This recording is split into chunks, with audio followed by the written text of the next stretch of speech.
दोस्तों, आपको बता दें एक काम की खबर। एक साल में कभी ना करें ये 6 ट्रांजैक्शन, वरना इनकम टैक्स विभाग थमा देगा आपको नोटिस।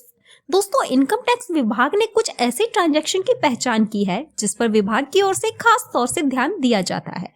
ऐसे में अगर आप भी एक साल में कुछ ऐसे ट्रांजैक्शन कर बैठे तो इनकम टैक्स नोटिस मिलना तय है। Bank, mutual fund, brokerage house और प्रॉपर्टी रजिस्टर में लिमिट से ज्यादा के कैश ट्रांजैक्शन पर विभाग को जानकारी देना होगा जरूरी। वहीं इनकम टैक्स बचाने के चक्कर में कुछ लोग गलती कर बैठते हैं, बाद में लेने के देने पड़ जाते हैं।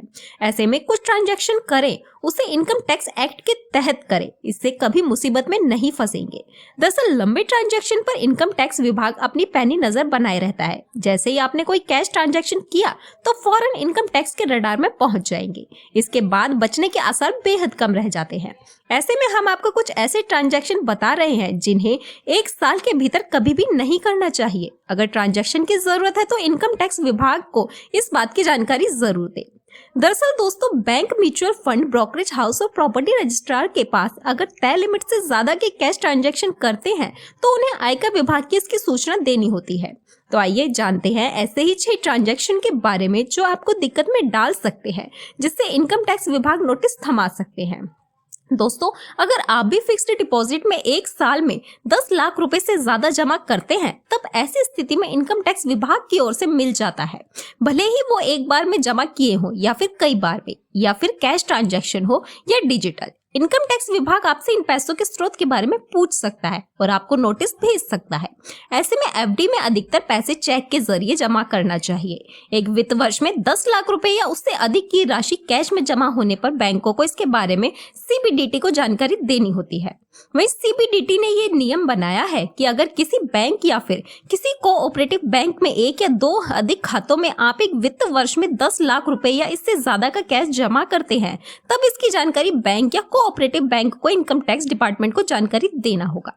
ये नियम ठीक एफडी जैसा ही है। इससे करंट अकाउंट और टाइम डिपॉजिट बाहर है। इस तय लिमिट से अधिक रकम जमा करने पर इनकम टैक्स डिपार्टमेंट पैसों के स्रोत को लेकर सवाल कर सकता है।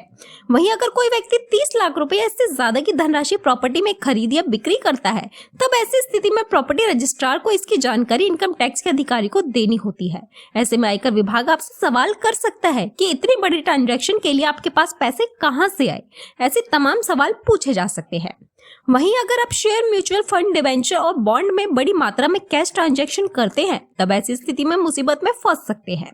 दरअसल अगर कोई व्यक्ति एक वित्त वर्ष में 10 लाख रुपए या इससे ज्यादा के अमाउंट में शेयर, म्यूचुअल फंड, डिबेंचर और बॉन्ड की खरीद करता है, तो कंपनियों या इंस्टीट्यूशंस को इसकी जानकारी इनकम टैक्स डिपार्टमेंट को देनी होती है। अगर आपके क्रेडिट कार्ड का बिल 1 लाख से ज्यादा का है, ऐसे में आप एक बार में इस बिल को नगद में भर देते हैं तो भी आपके नोटिस आ सकता है। वहीं अगर एक वित्त वर्ष में 10 लाख रुपए से अधिक के क्रेडिट कार्ड बिल का भुगतान कैश में करते हैं तो भी आपसे पैसों के स्रोत के बारे में पूछा जा सकता है। अगर आपने ऐसा कुछ किया है तो आपको अपने इनकम टैक्स रिटर्न में इसकी जानकारी देनी होगी।